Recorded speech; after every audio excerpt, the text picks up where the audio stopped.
G2 versus Rogue. Our first match of the week. A rematch of the spring finals. Can they steal the soul away from G2? They don't have a jungler. Larssen slides in. Mikyx dives back. A double for Caps. And the death of Rogue is written in stone. G2 claim their 9th title. During spring, it looked like Rogue was unstoppable, beating G2 twice and cementing their status as the regular season champions. Hook coming out, BrokenBlade diving onto the back line, the package still available though, and Larssen onto the back, just annihilates two. G2 thought they found the pick, but they were the ones being picked themselves. Cop keeps it going, plays just outside of Caps' range. Cop, you absolute mad lad, he goes golden, but he's got so much damage, the stacks are still there. He's like lightning. Here come the rest of them. Zeri, so damn fast. But when it mattered most, these two teams could not be more different. G2, dread it, run from it, but once again they reign supreme. G2 have obliterated Misfits today. G2 showed glimpses of the glory days in 2019 during MSI. Decent knockback there onto Zeus, but he's going down low. Double kill for Jankos already in the teamfighter's Caps. He's picked off Gumayushi. Going right back in, Wukong for the knockup on a 1. Stopwatch burned, and down goes Xiaohu. Flash in, it's gonna be enough for Caps. Burns the Zhonya's Hourglass yet again. Gala playing to his limits, but ignited and falls. And G2 mop the floor with RNG. How do we make sure that you guys don't get too cocky now? I think we just did, it's over. For G2, their biggest strength is also their weakness in Caps. If he's not having a good game, then the team is not having a good game either. He's the type of a player who would always go for the outplay, and then if it doesn't work, it doesn't work. But in his case, it works 90% of the time, so I have nothing to worry about. Rogue is the very predictable team, I would say. They're playing a very slow game and very by the book. When you throw a curveball in there, they don't know how to respond to it. I feel like we might have been the fastest team, even in best of ones. So I don't get this whole sequence of play safe to win. We need to go to the finish line next time so people can shut their mouth. Now we're back in summer. Will Rogue continue their dominance over the regular season, or can G2 show us more than just a glimpse?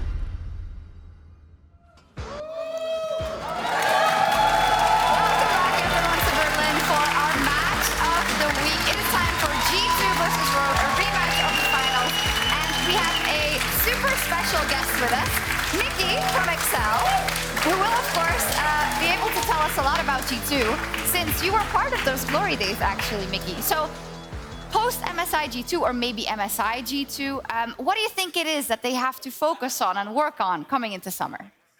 I think what made them strong, especially in loser bracket, was that they had outdrafted their opponents almost every game, and also when they were going 4-0 in MSI, I felt like their draft were always better. But I think a big part of why they also lost at MSI was because of the draft, so I think that's the thing to look at. And I also heard they didn't scrim up very much because they took a break after MSI, understandably. So I think they're a bit maybe behind on what is good on the patch, so I think that might hinder them a little bit. And Jankos needs to get good, honestly. Jankos needs to get good. He's pretending like he didn't hear, so we'll see. Trouble, do you agree with that in terms of... well, the Jankos needs to get good, or? In terms of the drafts, Dylan, of course, said in the interview, of course, I don't think our meta read is the best, but it was also kind of what hindered them in MSI as well, right? So I feel like, tell you what, G2 are coming up with very creative picks and very creative drafts anyway, and when you have players that can play pretty much everything, they open the tab and they can choose, I feel like there's only so much your drafts can go wrong. I think it was mostly the early game that kind of hindered them, right? Because when they went on that undefeated playoff streak, I feel like the early game macro was so sharp and so quick. They were top, they were bot, they were mid, they were invading, they were getting kills. Boom, suddenly they're like 10k gold ahead. Yeah, but even on plays like this that you're seeing on your screen, right, it's still some of this shakiness that we saw against Astralis that allowed Astralis to get a lead. All of a sudden, double buffs on Kobe in the early game. Bot lane was struggling a little bit. Luckily for them, they still have the individual talent on the roster, so while they can't always rely on draft, maybe right now for the first few weeks, we can't question their ability as players. They are incredible, and that's what we're expecting them to be. And honestly, we saw that Jankos invade right there, and in the interview he was like, you know what, maybe if my team followed, I wouldn't have died for nothing, maybe I wouldn't have died at all. Mikyx is that classic Jankos. Yeah, he likes to like int and then blame his team.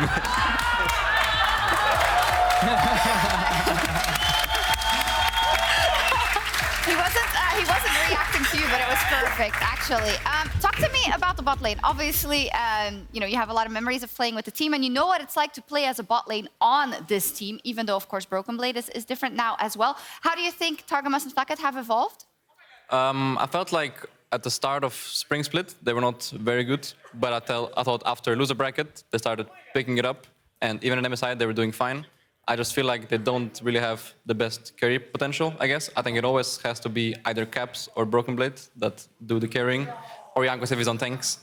But yeah, I'm hoping that they're gonna, you know, show up a bit more this summer, and yeah. I mean, they are probably the factor of G2 that also we need to give the most room to improve, right? Then let's talk about Rogue as well. This is a rematch of the final. Rogue yesterday wasn't able to win their opening game, but it was versus a strong Fnatic, Guldborg. So where does that leave you about Rogue? I think the game yesterday from Rogue gave me two mixed opinions about them. It's either that, okay, they actually still have a strong side in mid lane with Larssen. This is pretty much his meta with the control mages coming through. But then you take a look at the bot side instead, which yesterday was a big weakness for them. They failed to the Draven when they had the Kalista themselves, and it seemed like while they were really good at playing for that mid lane, it wasn't enough for them because they fell even further behind in the bottom lane. You then mixed in some shaky decision making from Rogue as well, and them being outplayed a little bit by Fnatic. I think that goes back to what Cap said in the interview too. Sometimes when you throw a curveball at Rogue, specifically when they're not in full control of the game, it might shake them up a little bit. I completely agree with that. I felt like ever since these 2 kills happened in the bot lane, for Rogue, the whole map fell apart. This was supposed to be your strong lane, and if they cannot snowball the strong lane, even if your Azir is like up and ahead in the game, there's so much an Azir can do for you, right? So if you're picking strong bot lane, you need to make sure that they get ahead. Okay, when we talk about the bot lane in terms of the development of comp, what a wonderful picture, by the way. And Trymbi, it's Rogue o'clock. It's Rogue o'clock. There were whispers, and even I think it was a quote from Flakked directly, rating this bot lane extremely highly. Where do you think they're at right now?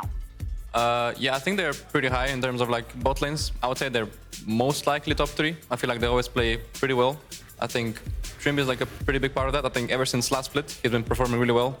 Except maybe like the finals, but everything else he was playing really well. And then I think besides them, it's like Fnatic bot lane and ours. So yeah, they're pretty good. Could you, if you can, give some specific... You missed that? No, we didn't do that. You didn't do that, that's true. Can you give some specifics in terms of comp and Trymbi, and what is it that makes you rate them so highly? Mostly just laning phase that they play pretty well, and I think Trymbi finds some good engages or good angles like during the game. It feels like he puts a lot of pressure on the map, which I respect and I support. And yeah, I mean, mostly I judge from laning phase, and they also play lane pretty well most of the time, so yeah. And champion pools are decent too. Okay, so a lot of good things, actually. Good things, yeah. Same thing in the mid lane trouble, Caps versus Larssen. It's become one of those classics now in Europe as well. Of course, upper hand to Caps in the final, but Larssen has not been a slouch even Absolutely, the 2 best, or 2 of the best mid laners that EU has to offer. I'm being very careful right here.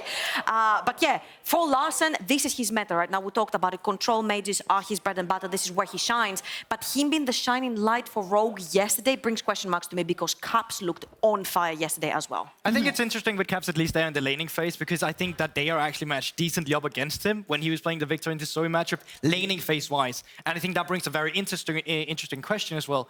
How good will Caps be falling in the regular split? Because last spring regular split, he had shaky laning phases against some of the other laners, and in the regular split, he was outperformed by the likes of Larssen too. So it's going to be interesting now that we're back onto the best of 1 stages, fans are back.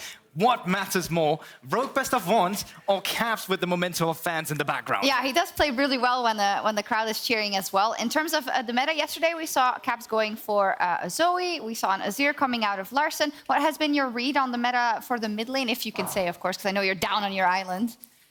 You're asking somebody whose mid lane plays everything. But, my bad. I mean, I guess those are... I mean, actually, I wouldn't say they're like the meta, but they are picked quite often. I think, yeah, I would expect some Ahri priority up there. I think both of these players play it. Do you hope Zoe wins? I hope Zoe wins, yeah. Just so random. All right, we've talked about... I love Zoe.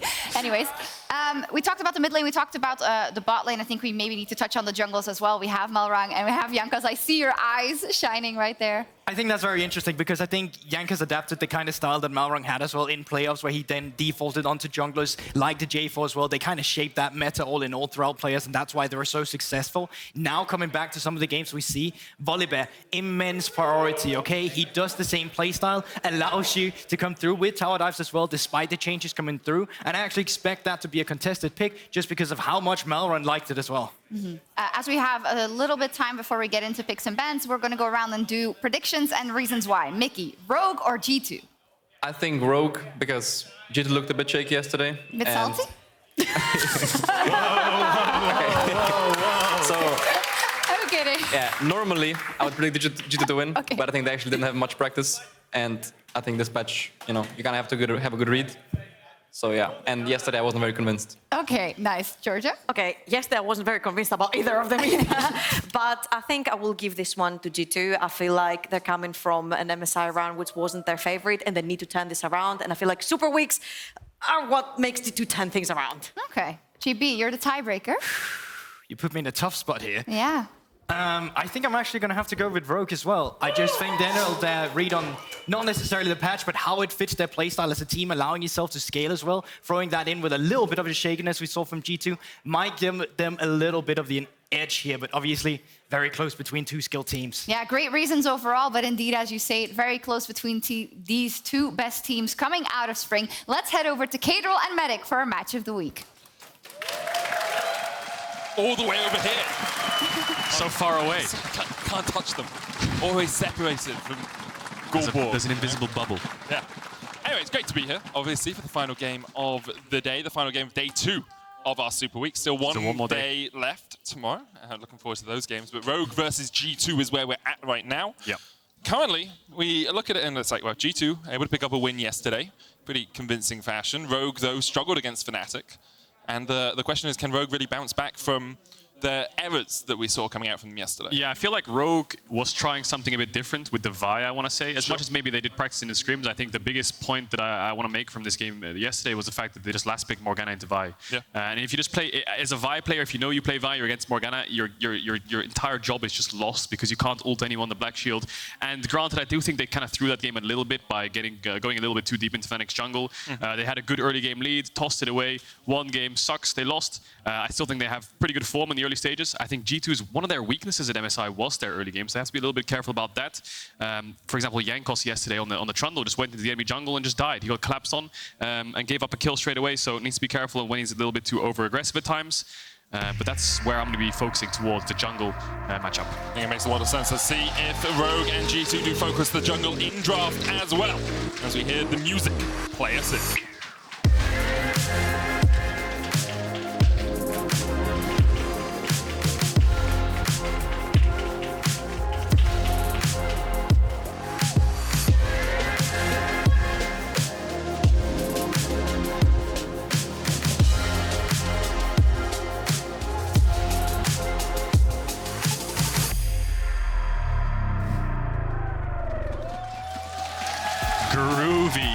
Very good. Spacey, like being on a space beach somewhere. A space beach? Never been on one. Nor have I. No. Is that a spaceship on a beach, or is that a beach on a spaceship? Technically, Earth is in space, so if you've been on a beach in Earth, you have been on a... So Earth is a spaceship. Bruh. Okay, well, Yumi's banned and Twitch is banned, so thank goodness. No Yumi makes me happy. Zeri taken away, GP banned away, Kalista up, Lucian up, Wukong up. Rogue only have one ban left, so a couple of OPs will be traded off here. That's a Kalista removed. I expect Lucian makes a lot of sense to me. Get rid of the possibility of a threatening Lucian Nami lane. I think they might leave it open and just play Draven into it, take the Wukong. Nope, as I say that, they're going to ban away the Lucian, so that does open up Wukong. Does Jankos want to first pick it? Viego is another jungle that gets traded off, but Senna, something that was just overlooked a little bit there by myself, going to get picked up for G2. The beauty of Senna, and of course everyone will remember this at MSI, is you can throw it bot lane and pick Sion, Flakked Sion. Yep. You can pay anything you really want that can farm with the Senna, of course, because the Senna will fast, and we'll see what Rogue's 1-2 here is. I'd be a bit surprised if they don't go for the Wukong. And then they can round it out with an AD pick. Maybe we'll see an Ezreal into Senna. Depends how crazy comp wants to get with it. I mean, sometimes the Senna lanes can be a little bit free if you counter pick support on red side, so Jinx could work. Could also go for something a little heavy in terms of pressure. Comp Trymbi, Caitlyn Lux is something we have seen from them in the past, and although Senna does have some sustain, the range advantage that the Caitlyn Lux have in the early game can be pretty threatening. Or take Karma instead. Now, this is not something we commonly see. Usually, Ornn saved for second phase on the red side because you can pick it on R4 and it's pretty safe. But obviously, Rogue are like, Ornn is it. Yeah, Giga Chat, Odoamne just says, pick me Ornn 1-2. We'll see what G2 responds with. Can go for an Aatrox, can go for Kayle, could drop top lane till later on and pick up your Tam Kenshin jungler here, because that might be an issue if you do drop it on. No, it's going to be BrokenBlade's Yone top into the Ornn. Okay. So, feeling pretty confident in picking that carry into the Ornn. I mean, obviously Rogue's just playing for full team fight here. Wouldn't really surprise me actually if they pick their mid laner on 3. That could definitely look for it in a moment. The crowd is cheering for Volibear. They want to get their Wii U's out. See what Jankos opts into here. He should pick his jungler here. Dropping it sucks. I mean, he could go for Tam Kench as well. If they don't pick the Tam Kench here, then they have something reserved for us. Ooh. There's going to be a Swain. Okay. Now, expecting it to go mid, but I won't jump ahead of myself yet. Could flex down towards the bottom lane. Of course, you could have Flakked on Swain, Targamas on Senna. You could have the other way around, obviously. And Swain, commonly seen as a mid lane pick now. Very strong, lots of sustain in fights, especially with the Imperial Mandate Rylai's build we're seeing. Has high base numbers, so you don't need too much damage out of your items early on. Into it, though, looks like Rogue is saying, we think that Swain's going to go mid. We'll get the Sylas for ourselves. A couple of good ultimates to steal away already. Dawning Shadow, Fate Sealed. And, of course, the Demonic Ascension from that Swain. So it's pretty simple for G2 here. You're going to ban bot laners, right? That's the only thing that makes sense. ADs and supports you can take away. But for Rogue, what do you ban, right? Yone, you expect to go top. Senna's going bot lane. The thing is, if you ban mids and the Swain goes mid, that's a bit wasted. If you ban mids and the Swain goes bot, then you've hit the nail on the head, but that just sounds a little bit confusing to do. So I guess jungle is the safest bet here for Rogue. Take away things like the Viego. But as I said, that they're going to take away a Zero. So they actually do think the Swain might go bot lane. Just making sure they deny a couple of carries from Caps. We'll have to see where it goes. Obviously, G2 will reveal it on the 4-5. There's the Ezreal taken away. Of course, we saw Flakked Kai'Sa MSI was popping off. We normally saw the Kai'Sa being picked in things like the Ezreal, but I think comp might not dig that deep. I think something like the Jinx could work. You have Ornn, you have Wukong, incredibly good team fights. Jinx getting a reset with those champions next to her sounds pretty dandy. Just having a look back across a few of the match histories here. Flakked and Targamas happy. Well, we've had a bit of Senna from Flakked and we've had a bit of Swain from Targamas in the support role. So they haven't played a huge amount of it, but it's definitely something they have a bit of experience on in solo queue. There's the Castillo ban. Rogue definitely expecting it's Swain Senna in the bottom lane. No jungles ban, though, means that G2 will still have their pick of the litter in terms of looking for the Viego, looking for the Xin, looking for anything else that they want. And there's so many 4-5s G2 could do here. One example that would be one of the most obvious ones is Sion bot lane, Swain mid, and then just pick a Viego. And then they have some kind of well-rounded teamfight comp that you can play for mid-bot side. Actually, maybe even top. You have 3 lanes to play for because of the Yone. Rakan gonna get taken away. So, they could go for... That Rakan makes me wonder if they're gonna pick Braum and put Swain mid. Braum to block the Ornn ult. Can't get counterpicked by Rakan. And then you have Senna, Braum bot, and then Swain mid. Something like this might be where G2's leaning towards. But you talked about Caitlyn Lux for comp and Trymbi. Maybe that's what they want to play this time around. So I actually like picking the Caitlyn first here. She's a relatively safe AD carry. She does have the range advantage over the Senna in the early game, so you can harass. But instead, they're going to go for the Aphelios. Much more teamfight orientated. Still something we saw all AD carries on a lot in spring, but definitely Aphelios, comp was nerfed a little bit over the last couple of patches, if I remember correctly. It got buffed on 12-11, got a little bit of bonus attack speed on its passive and a little bit more lethality, so that helps Aphelios out a little bit. I think he dropped quite heavily in 12-10. Well, yeah, because Jinx Aphelios were hit quite hard, if I remember correctly. And there... Oh, no! What is this? What? Yasuo, Yone, same team! And Diana as well! What? Oh my god! G2 have just gone, hey guys, you know how the whole draft has changed and everything's changed? Let me pose you a question. The comp that we beat T1 with. Let me pose you a question. Is it Yasuo bot or Swain bot? Swain bot, 100%. Swain Senna bot. You don't think it's Targamas' Yasuo carry? I did it. I mean, it's true, but I really think you play Yasuo Diana. Trymbi's just shaking his head like, God damn it, man. Why do I have to play against this? Well, it's like, he has to play Tam Kench, right? You have to have that Devour to save your AD carry in these situations. Renata also works pretty well as well, I think. So, Rogue, as usual in this regular season, stock standard, scaling, good team fight, a little bit early game to play for. Melee mids always need a little bit of help. G2, I'm going to hold it for a second, because if it's Swain bot, then I won't say it's more standard, but I'll say that it makes a little bit more sense. I think the Yasuo should go mid, because you have Diana jungle. Having the same damage share would be just a little bit bad, of course, and Caps is probably the better Yasuo than Targamas, but G2 solo lanes, Yone, Yasuo, and you have a Diana, so top side is the aim of the games. Swain will be farming up, fasting Senna. Team fights are good if you can find the right angle. I mean, you get a Diana ult, Yasuo ult, and then a Yone ult on top of it. I have worked something out. You just done like a little bit of a crazy tangent. dance. So you know how in the lore, Yone is killed by Yasuo? I didn't know that. Spoiler. So, the lore's been out for a while. Medic spoiling it. Okay, but the reason you pick Renata is because now you can make it happen on Summoner's Rift as well. Okay. Yeah. So play for Laure. Genius from Trymbi. He's a lore master, man. So we need Yone. So we need Renata to ult Hostile both. takeover on both of them. Yasuo kills the Yone, and then we're Laure. Maybe like the game just explodes. Yeah, maybe. It's like you have reached canon nirvana. Or you get like a quest, you know, when you had with the Kha'Zix and Rengar.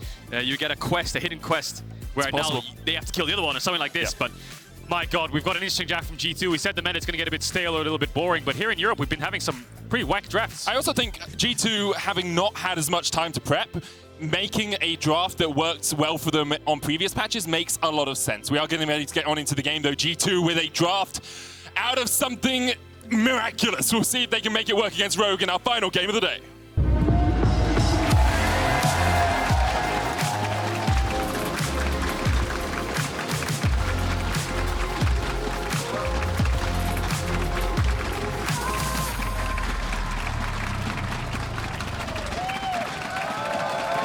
And on to Summoners if we go Rogue, making a beeline for the bot lane, something, but there's already a ward in there by Targamas. Actually looks like Flakked was the one to place the ward.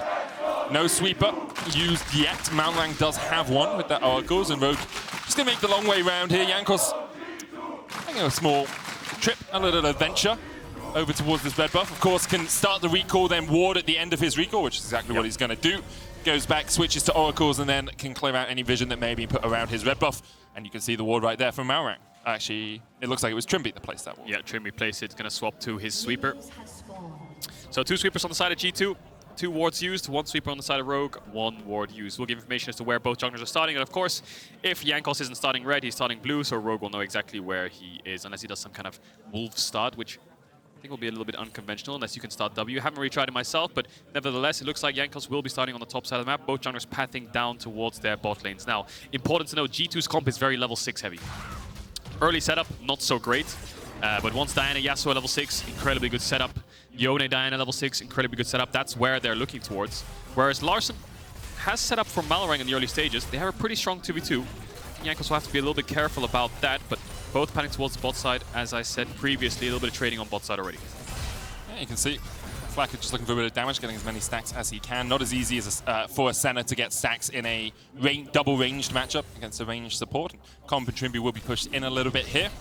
Flakked playing the support, no real surprises. Obviously, Senna, as you go through the game, becomes more and more of an AD carry. And so having your traditional AD carry on that pick makes a lot more sense than trying to make Targamas learn a different set of mechanics than he usually would have to implement.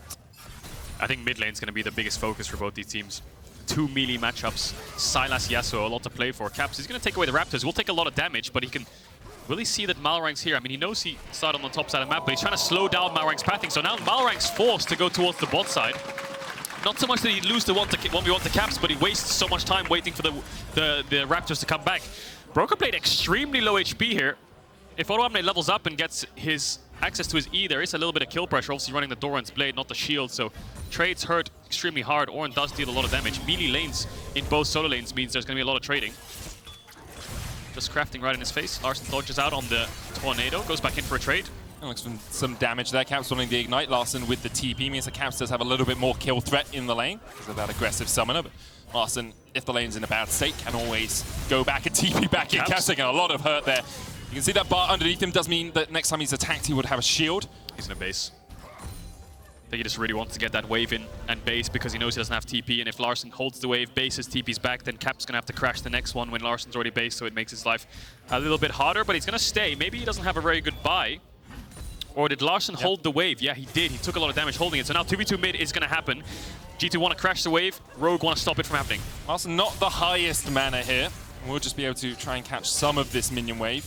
We'll note while we were looking at the mid lane, BrokenBlade flashed in the top lane and has now had to teleport back. Malrang jumping across the wall, but of course Nimbus striking to decoy back over means that he has a lot of mobility on this Wukong. Definitely does. And those Raptors that Caps pulled out earlier on, Jankos wants to contest and maybe gets a camp up. Malrang was the winner on the bot crab because he skipped his Gromp, whereas Jankos full cleared. So Jankos going to take away a couple of the small Raptors and get the top crab for himself. Small advantage for him, but not the end of the world. Yeah, not at all, because Larssen, obviously having mana, needed to go back, replenish it, comes back into the lane with that teleport. Does burn his summoner, but he'll be okay in this sort of situation. Falls a bit behind in CS. Should be able to clean up all of these, so about a wave in arrears right now. Yeah, the ideal base for Yasuo is Berserker Greaves. Instant buy, but you can see Caps' items. He didn't just have enough, but he couldn't stay another wave because Larssen TP'd back, so that stings a little bit. No potions either. He's just going to run back and catch the wave. Expect Caps to take another early base to make sure he gets those Berserker Greaves. Yone, very similar. And like we said, yeah, G2 just looking for those level 6s. Odoamne prioritizing armor a lot in this top lane as well. Already got the double cloth, makes a lot of sense into BrokenBlade. Get yourself a Warden's Mail into these AD matchups, makes it a lot easier for Odo to survive. BrokenBlade now does have the push on that Yone, just a little bit more wave clear on the AD. Yeah, and looks like Rogue's bot lane first wants the base, picked up that Noon Quiver. I think Comp had Longsword, 3 pots. Actually, no, he just refunded it, went for the Berserker Greaves himself. A little bit of more mobility in the lane. Makes it so he's pretty much safe. Odoamne has not TP'd back yet, importantly, so he wants to stay in lane, use as much mana and HP without dying to chunk BrokenBlade out, so that when he TP's back, he has more of a natural advantage. Definitely playing with fire a bit here. If Jankos was on the top side, he could get dove, but he's going to take that risk. No vision either. BrokenBlade still... Does he have dive pressure? About 3 minions away from hitting level 6. So we'll see what Odoamne does. My expectation is he'll auto-attack these last couple of minions and then just back. Yep. That's exactly what he's going to do. He will be able to TP back, and BrokenBlade, these last 2 minions here will give him 6. So smart move there from Odoamne to make sure that he wasn't under kill threat. One of the benefits, obviously, of Yone and Yasuo and champions that don't have mana bars is you can consistently trade and make your enemy use mana. And if you're trading equally on HP, you always win out in the end because your enemy has a resource that you don't. Yep. And so when they're low on mana, you're like, cool, I just have to wait for my cooldowns to be back up, and I'm in a great situation. Definitely is. There's a Berserker Greaves for BrokenBlade. We'll get to the top side a little bit quicker. Caps probably wants the base to pick that up as well. Malrang sees Jankos, doesn't know Flakked's over the wall. They're going to collapse. Larssen was looking for it. He was hovering on the bot side. Sweeper spots out Senna. Of course, Malrang can jump across this wall. Handshake back. Trymbi going in. Flakked has to try and flash away. Ignite is ticking. He will escape. Jankos there in time to protect his AD carry. Malrang was thinking about Wing over the next wall and then chasing with his flash, I think, but he knew that Flakked had heal still, so didn't have enough damage to commit, and Jankos was around. Now Drake started. Jankos, is it worth dashing in and dying to try and steal this? Definitely not, but does he want to give up the crab as well? Because that gives Malrang a quicker access to level 6. Jankos is up in camps though, so he's going to sprint towards the top side of the map. You can see Caps has mid push, so maybe Jankos can take away Malrang's red buff. I wonder how close Jankos is to 6. If he gets this, does he level up? If he does, that means that... There we are. So the red buff contest just falls in G2's favor. Malrang needs to recover that. Odoamne maybe needs to move because they have no information here. So Jankos is baiting that he's on the red, but instead he's just going to stay here and wait for Malrang. Will they find each other? Jankos now moves over to the red. Caps trying to get into range for that last breath. Of course, a very long jump forward. Malrang now stepping in once again, as you say. Looks a little bit apprehensive. I think what Malrang was hoping for there was waiting for Larssen to push in mid, and if Caps showed, then he'd go in and try the 1v1. Yeah. But as long as Caps is not showing, Malrang walks in, Diana ult, Yasuo ult, he's instantly dead, so smart play there, just has to give up his red for the dragon. And overall, although we have yet to have a kill in this game, G2 have navigated the early game relatively well, have got towards those level 6, and you can see Jankos a little bit more aggressive now on the lap, a little bit more on the map, sorry, a little bit more willing to look for these plays. Odoamne going in.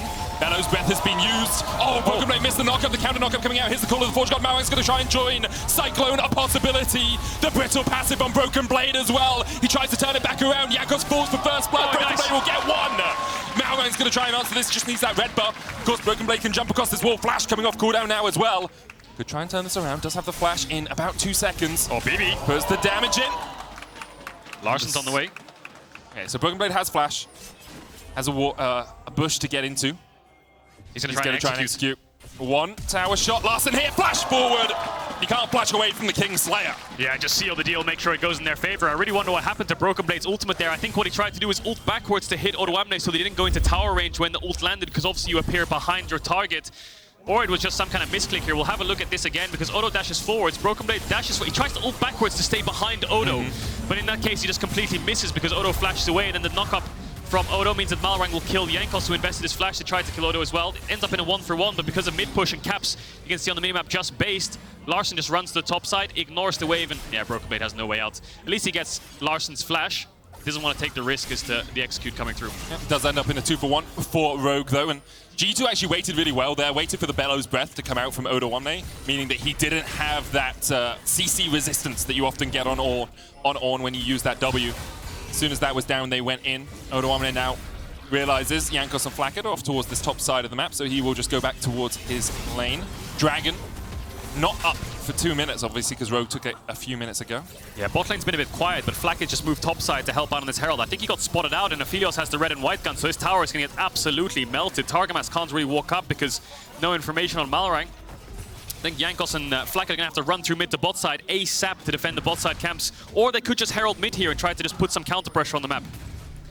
It's definitely a possibility for them. Instead, looks like they are going to try and work their way down towards this bottom side. No real deep vision from Rogue. A couple of wards, you know, one control ward there and one ward in the pixel bush. Jankos trying to get the scuttle grab under Malrang's nose and will do it, but Malrang happily walking away with the red buff that he just stole. Yeah, I think Comp got around three plates. Yeah, he got 3 plates there, so it's a pretty even trade with Jankos getting the Herald, but the problem is Targamas got denied so much gold and experience that it's slightly Rogue favored. We'll see how G2 use the Herald though, because if they can use it to crack open a full tower, then it could be a little bit more advantageous. That's the thing, like G2 have potential gold, whereas Rogue have actual gold right now from that Herald. G2, if they can get 3 or 4 plates out of this, then great. You know, you've been able to equalize that gold a little bit. Cap's gone a bit too far forward. Malrang looked for it, Cap's flashes away. But unless we see a good Rift Herald play from G2, they've actually lost out on that trade. Yeah, I was talking to Leader a bit about the state of Yone and Yasuo in the current meta, and he told me that they work if you rush Blade of the Ruined King first item. Sure. And I think that's exactly what Caps and BrokenBlade are going to do. They're going to have 2 Blade of the Ruined Kings by the second, maybe the 3rd Dragon fight, and that's where their power spike comes through. I mean, it obviously delays the 100% crit, but the Blade is such a powerful item on both these champions that it looks like Jankos wants to invest gold into Caps for now, and obviously the Blade on BrokenBlade will help against the Ornn. Fall back into TP here for the Everfrost. It looks a little troll from Larssen to just immediately come back in. Only 2 tower plates taken by G2 there, so a bit of extra gold in Caps' pocket, a bit of extra gold in Jankos' pocket. You can see both of them are about 200, 300 gold ahead of their counterparts, but down towards that bottom side, the comparison you have to make is between the Swain and the Aphelios, because those are the 2 farming, but comp 4,100 gold to only 3,300 on Targamas. It's a sizable lead for Comp, and Aphelios only scales better as the game goes on. Yeah, Targamas losing out a little bit because of the experience and gold that he got denied from the swap towards Herald. The beauty of the Swain is the items that he needs are very cost efficient. They're very low economy gold that he needs to actually be useful. So when he gets an Imperial Mandate first item, it's very, very cheap. Should match the Aphelios on that first item spike. And I think that the beauty of this game is it's so even that we're going to get to a point in the game where it's a 5v5, and not only is it going to be such a banger 5v5, but there's so much skill expression on G2. You know, the Yasuo, the Yone, there's so much kind of different things they can achieve in fights to just single-handedly carry the game. You know, you got Larssen on Sylas as well, can take away a couple of these ultimates and make some plays of his own. I mean, if he takes away Caps' ult and Malrang gets a double knock-up, then you basically reverse the combo back onto them. Dragon falls in favor of Rogue. 2 dragons towards... for them, sorry. Around 10 minutes to assault, will be mountain. Cancel on the base using the protocol there. Cancel. Odoamne doesn't really have anywhere to go. Fate sealed! And from long range, Flakked will take his first kill of the game. Odo has TP. They'll get a couple of plates. I don't think they'll get the full tower. The wave's not big enough. Let's see how Rogue respond. The problem for Malrang is he took the Drake and ran through mid to topside now, so he's taking away his own red buff. But that means that there's no cross map. If imagine a world where Malrang was on the bot side of the map right now, they could look for some kind of bot dive. But they're not going to be able to do that because he kind of greeted there for his own red. Has been stolen from him once before. Doesn't want that to be repeated, apparently. But even Trymbi and Comp here, only against Targamas. Of course, the Demonic Ascension does give Swain a lot of extra tankiness and can be very difficult to deal with. Never move as well, a very powerful route if Targamas can get it out. But for the moment, looks like Malrang's looking towards the mid lane. Larssen going in as well. The Everfrost dodged by Caps, but you can't dodge the Cyclone. Targamas trading here with the Demonic Extension down towards the bottom side. Demon Flare just needs it, but Trymbi flashes. Targamas pulls him back with the never move. 2v2 kill in favor of G2 and a death in mid lane as well. Larssen will get a couple plates for himself and G2 will push in the bot side of the map. No objectives for either side other than plates, but Incredibly well played by the Rogue mid-jungle to make sure that kill onto Caps happens. Larssen was baiting out on the bot side of the map saying that I'm not going to kill you, there's no pressure, and he used his E to gap close onto the creeps. Everfrost slow came through. You can see on the builds on both Yasuo and Yone both going towards that blade, but take a look at this bot 2v2 again. Targamas is alone for now. I'm guessing he pulls someone in into a root by Senna, and then that's just how they follow up. Pull in, root. If Trymbi flashes, it's going to hit anyway. Decides to flash because he looks like the exhaust takes the brunt of the damage, but Targamas can follow through. And Jankos is there to make sure that they can keep chasing in case someone was behind them. In that case, Malrang was mid. It's always good to be better to be safe than sorry. Actually, mid tower died there, so Larssen got the full mid tower. That's got to accelerate his gold so much, and now Rogue are trying to focus his bot tower. No plates left. His tower is a couple hits and it's gone. Should be able to get him pretty quickly. Actually looks like Targamas might be skipping past the Imperial Mandate straight towards a Rylai's here on the Swain. Of course, the extra slow when you're in that Demonic Ascension can do a huge amount of work. Maybe just with that kill had a good back for the Blasting Wand and wanted that extra bit of damage down towards the bottom side. So Rogue off to over 1,000 gold lead, but the important thing to note here is G2 have a lot of standing gold. That mid tower, extremely low HP. Yep. This top tower can die quite easily if they just put 2 or 3 members up here, or if you need BrokenBlade to just chip it down slowly. So the gold should even up eventually. The only problem for G2 right now is Rogue have two dragons. 2 minutes on the next one. If they get that, they're on soul point, but Caps just came out of base and got Blade as well. So both these solo lanes are spiking. This is one of their strongest points. Will dish out so much damage. I think level 11 for Caps, and they're pretty happy to just take the next fight. But look at where Larssen is in terms of itemization as well. Everfrost and the Zhonya's already complete. Comp has his Gale Force, and if Rogue are able to find a slower, more methodical team fight, you have to feel that with an Aphelios, they should be able to burn through G2. G2 looking for that initial engage, looking for that pure upfront burst with the Fate Sealed, with the Moonfall from the Diana. If you can just burst someone out, it makes it a lot harder for Rogue to play. So it's a bit of an awkward game state now as well, because both teams need to contest mid waves. But sure. G2 want to crack this top tier one, but don't have TP and Dragon spawning soon. And Rogue want to defend it, but Dragon spawning soon. So you've got this kind of lull state where both teams are just hovering around mid. Maybe we're going to fight. Malrang flashes forward, flash away by Flakked. Malrang looking for some damage on the Caps. Second Cyclone coming in. Com puts down a Shuriken, but Malrang just too deep as Flakked was able to flash away. Top lane tower could fall as well as BrokenBlade goes in. Dawning Shadow enough. G2, 2 kills across the map. I don't know what Malrang was expecting there. He goes in, but his team's all at their own tower, so there's no follow-up whatsoever. He falls. BrokenBlade, like we talked about, will just chip away at this tower. Actually has the damage to dive Odoamne. Maybe Odo took a bad trade there and flashed over the wall after trying to get some vision. Larssen's around. Bibi has flash. Yeah, Larssen won't go in with the Fate Sealed. G2, instead of setting up vision down towards the bottom side, say we can get the Rift held and then reset and then look for that third dragon of the game. First for them, of course. A lot was blown there as well. Flash ultimate from Wukong is so powerful because you can catch the enemy team off guard quite easily. Now that tool is gone and 20 seconds on Dragon. I wonder if the call for Rogue is just to give it. This is going to be the top lane fight. No, it's going to be the mid one. So what is the call here from Rogue? Because Malrang says, I'm going to go in. But look where Larssen is. He's just used his Everfrost and he's catching the wave. Comp's not even there yet. Maybe he thought he could flash onto Flakked and then get towards Caps, knock him up. But they all have summoners up. It's quite a confusing play. Gives a shutdown over to Flakked, and then I think Odo just flashed the wall. Maybe he was trying to contest some kind of vision towards mid, and Bibi just punishes it. Yeah, Yone just has so much damage in these sorts of situations, and the safety, obviously, to jump back with that soul unbound. Rogue here, though. No Call of the Forge God for about 10 seconds.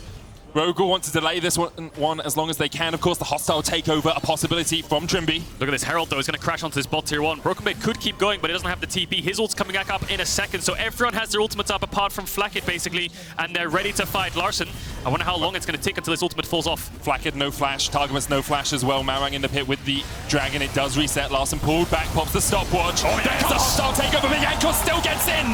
Trymbi with a bailout, but Comp can't be bailed out by anyone. The Dragon still for the taking here for G2. Malrang able to get 1. 3 against 3 now. Rifthold still charging forward. Malrang, Larssen, and Odo trying to do what they can, but Jankos, no real engage tool for him anymore. No flash, no moonfall. BrokenBlade can try and do it. The smites secured by Malrang. Rifthold will charge, but that tower will not fall. Yeah, G2 are probably going to push in this mid wave and move towards topside. It would be pretty smart for them if they could just take away the topside jungle right now, because they need Rogue. They know Rogue has to go towards the bot side of the map. You could see the dive buddies of Caps, Jankos, and BrokenBlade getting onto the backline of Rogue. They managed to kill Comp, but Caps fell as well, interestingly enough. So maybe they need a little bit more items or a little bit more defensive tools like a shield bow when they go for that. But the lucky thing for them now is Comp has no flash, so it just gets a hell of a lot easier next time.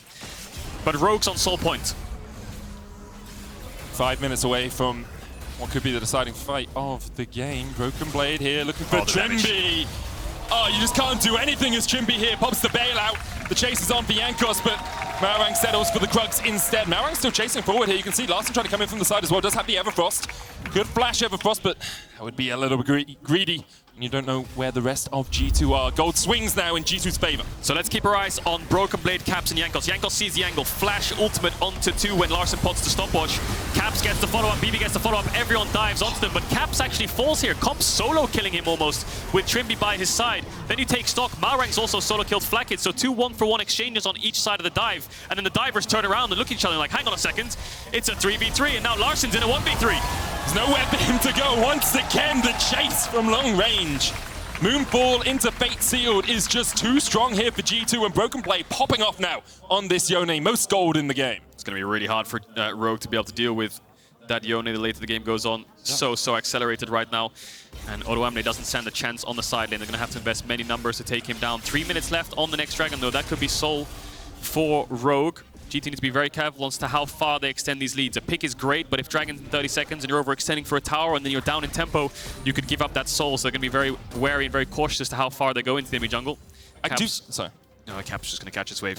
Yeah, he is down towards the bottom side. I was going to say, I really like G2's ability to get onto the backline, because usually, like, you buy a ticket to the backline, okay, it's a few stops, you have to dodge around, you have to get there, but they can actually just get the priority pass. Like, they dodged through the hostile takeover in that last fight around the bot side. None of them were stopped by it, because you have Flash Moonfall, and it's like, cool, who cares if Diana's berserk and attacking her teammates, because you've got the last breath and the Fate Seal to follow it up. The trade-off is Jankos was the one initiating that, and he had to flash to commit it to make it happen. He will have it for the next dragon, but Comp's flash will come up as well. So every time it's like yin and yang, you know, it's just kind of traded off every time they want to dive on and flash in. It's the one time that Jankos flashes in and they don't get the kill, and Comp saves his flash, that it's really dangerous, because then they have the advantage, or vice versa. Important to note here, Targamas has finished the Mandate and the Rylai's. Really, really cheap build. Managed to pick that up before 20 minutes. BrokenBlade has the shield bow. Caps is probably building towards the shield bow as well. 2 items on Jankos. Bot tier 2 is quite low. Rogue, if they commit towards top tier 1, it will be a trade-off of towers. You can see how far back Odoamne is playing. He knows he can't defend this whatsoever. And if they were to move bot and defend this, they'd lose their mid tower. So that's the power of playing on 2 lanes. Rogue can play on 1. Bot tier 2 is always worth more gold than top tier 1. And it will be a trade-off. BrokenBlade not going to TP to defend this. G2 now 5,000 gold ahead. For anyone wondering about the Swain build, basically, what happens is Imperial Mandate, when you slow or immobilize someone, marks enemies, gives you a little bit of bonus magic damage, but also marks enemies so that when your allies attack them, they take more damage. And alongside the Rylai's, you pop your ultimate, you have a big slow zone, and then the Imperial Mandate is proccing on everyone who is inside that slow zone. So you're very tanky, it's a very cheap build. It's one of the reasons you can play it from the support role, although obviously with it being Senna, he has a little bit more gold income than he usually would. Yeah, it's like 2,500 gold. That item gives you ability power, haste, health, AP item for a legendary, so it's great to pick up for Swain. We used to see this kind of build on, I think it was a TF with Font of Life or something like this. I can't remember what it was specifically. There was a similar build with Font of Life somewhere towards that. Nevertheless, Dragon is in 50 seconds. Base is coming in, stopwatch is being picked up. Rogue have a choice here. We could fight this, try to get the soul and flip it. And if we do get it, we're in an incredibly good state position for the rest of the game. Yeah, because Mountain Soul against the dive as well is so strong. Yeah, fantastic. Or you could just give it. Scale. Ornn, Aphelios, take some time, play it slow. Them getting the dragon doesn't really mean anything. They're not going to get a soul point this game whatsoever, unless this goes very, very late. BrokenBlade looking for Larssen. Everfrost coming out as well. Larssen trying to heal up with the Kingslayer. Stopwatch now used. That's huge. 30 seconds before the dragon. Larssen now doesn't have that get out of jail free card. They have to give it. They realistically just have to give this. Push in mid, try to get some topside vision to slow down any Baron start, which will be incredibly fast from this Yasuo Yone. G2 just getting TP control. TP coming in. Call of the Forge God, of course, could be huge here. Rogue stepping into the darkness. Flash forward, flash away by Targamas. That's actually big. Because the fact he can't flash onto the backline with that demonic extension is huge here. Call of the Forge got an option for Rogue. Eyes on Jankos. Where is he going to flash? When's he going to flash? He's looking at the backline of Rogue right now. No one wants to finish this dragon. They want to find an engage before that happens. Malrang looking for the flank. He can blast on over the wall. Odo rooted.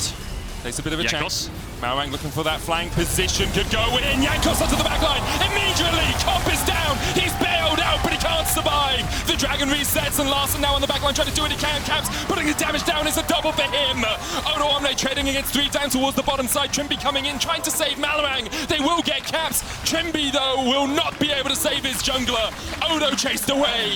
The rest of Rogue lie tattered in the river. Odo will fall as well. And G2 claim the ace, but only 1 death. Rogue walk into G2's trap, and you can see how quick Jankos is and snaps his fingers and jumps onto Comp. It's a matter of time before the jump happens, and Comp has to react to it. But how can he react to this? Jankos looks initially, and then he says to himself, just go. Instantly, the second Comp pops his ult. He's dived on. The bailout procs, and then it's just an all-out brawl of BrokenBlade and Caps trying to dish out as much damage as they can. Targamas trying to fend for himself against Odoamne and Trymbi. Caps, Larssen, tries his best with the demonic ascension taken away from Flakked, but they don't have enough damage. Caps eventually falls. Odoamne is forced off towards the side, and when you're playing this Ornn Aphelios comp, you want to play front to back, but how can you play front to back when you're just being dove on time after time? And it's G2 just so quick on the trigger. As you say, it was comp ulted, and it's like, go, go, go, go, go, go. He's immobile, we can catch him out here. Of course, did still have the flash, still has it now, had the Gale Force at the time as well. G2 will claim the Baron alongside their first Mountain Dragon. Their first dragon of any kind apart from Cloud so far this split. And you have to wonder what happens if Rogue just give that dragon and say, you know what, you have it, we'll slow down Baron, right? Try to scale up a little bit more because you're fighting this Yone Yasuo in their biggest spikes, and Comp inevitably is going to get flashed on. There's really nothing he can do. The bailout gives him enough time to maybe get a kill back, but he doesn't have enough damage to burst through those shield bows anyway. He doesn't have enough items to do so. Regardless, 7k gold lead for G2. They picked up their first dragon. 3 minutes until the next soul possibility for Rogue. They have the Baron as well, so they're going to push in. Try to play for this tier 2. Their siege is not the best when you're playing 3 melee champs, right? Yeah. But splitting up is probably the best idea. As you can see, Caps is pushing in top, Jankos hovering around him. I mean, the good thing for G2 is they've given Flakked all of the extra range that the other champions don't have. He's at 93 stacks. He's stacking up towards that long-range artillery that Senna does become. Only at an item and a half right now, but will continue to scale as this game goes on. G2 now grouped up as 4 towards this top side. Jankos doesn't have the flash, does have the possibility of engaging. Trymbi waiting here as well. Hostile takeover, a possibility. BrokenBlade has TP, and you can see Rogue trying to react to this. Jankos looking for it. Hostile takeover goes in, but already Trymbi's down. Larssen's going to try and trade it around. Comp from the side, putting the damage down, but Larssen has to pop the sword. Odoamne going in. Comp Gale forces forward. Dutch is away from the face shield as well. BrokenBlade though on a rampage now is the rest of Rogue. Are just melted in the top lane. Targamas unkillable. G2 unkillable as Rogue fall once again. Oh, G2 are relentless. Rogue show their faces and they're jumped upon, pranced upon instantly by G2, and they just have so much goddamn damage that Rogue don't stand a hell of a chance. Trymbi and Larssen were gone from the get-go, and they're just going to be able to end the game. Marching down the top lane, G2 looking to continue how they ended spring. Currently in the LEC, they are on a 14-game winning spree, and Trymbi will not be able to defend against 4 of them. The Nexus in their sights. XL, Mad Lions, and G2 undefeated still at the end of day 2. And what an exciting comp to watch. Yasuo, Yone, they played it to perfection. You saw that clear win condition of diving onto backlines, and those dragon fights, the second they hit their spikes, you have to feel for comp. There's really, the rest of the team has to pick up the slack because, you know, they use everything to take you down. Maybe a stopwatch could help in that dragon fight or something like that, but even then, you're CC'd in a blink of an eye, right? So you're going to have to react instantaneously. We saw G2 use that comp to great effect against EG over at MSI. Although their read on the meta may be a couple of patches slower than everyone else's, it shows if you know how to play your comp, if you know how to execute, you can still make it work. It's the two extremities, right? We had a meta at MSI, there's a new meta. What if we just throw them both out the window and play for fun? You know, play Yasuo, play Yone. And as much as it is fun, it's probably something they've maybe practiced as well. Yep. And it just goes to show, you know, they're happy coming out the gates. Rogue 0-2. Yeah, bad start for Rogue. Don't think either of the games have been truly like stompy. There are a few things that obviously have been errors for them, a few things they need to work on, but starting off your split against Fnatic and G2, it's not the easiest thing to do, and Rogue has shown us so many times in the past that they will bounce back, and expectations are they should still be challenging at the top. Definitely. And your key player of the game. BrokenBlade, Jankos, Targamas. Sure. BrokenBlade had a hell of a game. Yeah. I mean, The 2v2 didn't go in their favor so much in the early stages. They went 2 for 1 in that top jungle exchange early on, but from that point onwards, got his blade, got a solo kill, and he was running away with his solo plays. Yeah, it's his Yone, right? Like, he brought it out in the middle of spring, worked incredibly well for him here. He burnt Flash, TP early on, struggling into Odo, but after a while, you just start to take over the game, and even after, as you say, that slight error on the first fight, he was a very dominating force. Yeah, Jankos phenomenal engages. Targamas a bit quiet, but he did his job fantastically. And that's the power of being able to flex things like the Swain. The Yone was even a flex. The Yasuo could be a flex. We even didn't know where anything was going at the start. And that's remnants of old G2 2019 when they would pick a Kali or Irelia or Ryze and you have no real idea, or Pyke, where it's going, right? So it's good to see that it's still around. Caps kind of showing that its champion pool is massive. Yeah, and Rogue perhaps staying with what we saw from them a lot in spring. A very similar sort of composition. They had some really strong early games in spring. They were a lot stronger in the first 15 minutes of the game. But here, that team fighting is what we kind of expect from them generally. Yeah, definitely is. That's something they lean towards all the time, right? It's kind of strong early games, either pushing lanes, play for jungle, or jungle plays for you, which is very stock standard, or just massive team fights. Yeah, it just didn't quite work out for them today. Getting to the end of day 2, though, and what a day it's been. You know, we saw Mad Lions 2-0, XL still undefeated after taking down Fnatic earlier today. The last 3 games have shown a lot of good highlights of team fights and close fights and all these things. Not been so much kind of slow. It's been more of a slugfest, and one team comes out ahead, gets an objective, and run away with it. So definitely more fun. That's definitely what I like to see. Of course, we still have one whole day of League of Legends tomorrow. 5 more games to go, and after that, we'll be a 1/6 of the way through our split, which is actually a bit absurd to think about. Like, we had 1 week of League of Legends, we're 1/6 of the way through our games. True, and then last Super Week's another 1/6. Yeah. So we're only going to cover the 4 1/6. Yeah. Or 2/3. Yeah, good one. Quick anyway, maths. we're going to hand it over to Laure, who's standing by with Targamas for an interview. Thank you, Medic. And thank you, Targu, for joining me after this game. Congrats on taking Match of the Week here in Super Week. I read many things about your draft today. It's a banger, you guys inted. Talk me through it and the reasoning behind this. I mean, basically, when the draft starts with Senna first pick, usually you know there are some stuff coming. We saw like T1 playing the Yasuo. Like, there's always a lot of options you can play with these champs. On bot, it opens up like so much champ. And then, yeah, we had this idea of like flexing the Yasuo, flexing the Swain, flexing a bit everything, because everything can basically play with Senna. Yeah. And then, yeah, the draft ended up like this. Yeah, very big 2019 G2 vibes, as the casters said a bit earlier. But here, Rogue had a real plan of getting the ability to teamfight, wait for the later stages of the game. How did you prevent them from doing so? I think we just know that at some point, Bibi, when he has Blade on Yone, he's gonna like smash the Ornn. He can't slay anymore, so we have that. Me on Swain, I'm doing like a really budget build with like the Riley and the Mandate, so I know that I'm gonna be really strong, really fast. Like, I'm maybe not gonna scale that well, but I'm gonna be really strong for the third Drake, the fourth Drake. So yeah, we just know that if we get to that point with the brothers with their blades of the Red King, and then me with my items, then we should be fine in teamfight. If you get to that point, as you said, because we know that G2 in the past had some issues, let's say in the early game, do you think you tackled these issues and it's getting solved as we speak? Yeah, I mean, I wouldn't say that we had the worst early games. Maybe at MSI it wasn't that great, of course, because of playing against some better players, I think. But yeah, I think in EU we're always fine. Maybe the laning phase could be better. I think especially on bot we still have things to work on. But I would say that we're always really fine in all games. I think the issue we had maybe was more throwing more games, especially the games against Misfits. But apart from that, yeah, I always thought that we were like fine. We don't say throwing, we say happy games here in Europe, just having fun, let's say. Do you think this game qualifies as a Mr. Clean game, as Dylan likes to call them? I think so. I think we didn't give up many deaths. I think we got what we wanted. We dropped the first Drakes because we knew that we couldn't fight. Instead of fighting it for no reason and then dying, waited for spikes, got good team fight, got Nash, ended the game with Nash. I think it qualifies as a Mr. Clean game. It does indeed. You were mentioning MSI a bit earlier, and as we know, it was your first international experience playing against the likes of Keria, Ming also. What have you learned from this experience and playing against these players? Well, when you play against Keria and Ming, I think you learn that there are some very good players, very good supports in the world that, yeah, you need to keep working, I guess, to to be the best, and there's a lot of work to do to become like as good as them. So yeah, I think that's the main thing to take away is just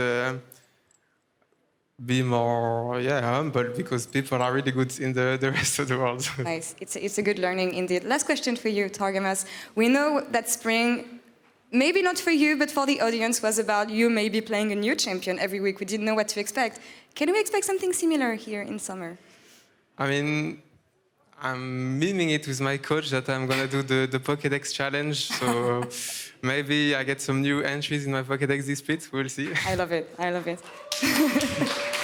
Targamas, merci beaucoup pour l'interview. It was great having you here for this last interview of the day, and we're going to take a quick break now, and we'll be back in just a few minutes for the post-game lobby with Sjokz, Trouble, and BrokenBlade. See you soon, guys.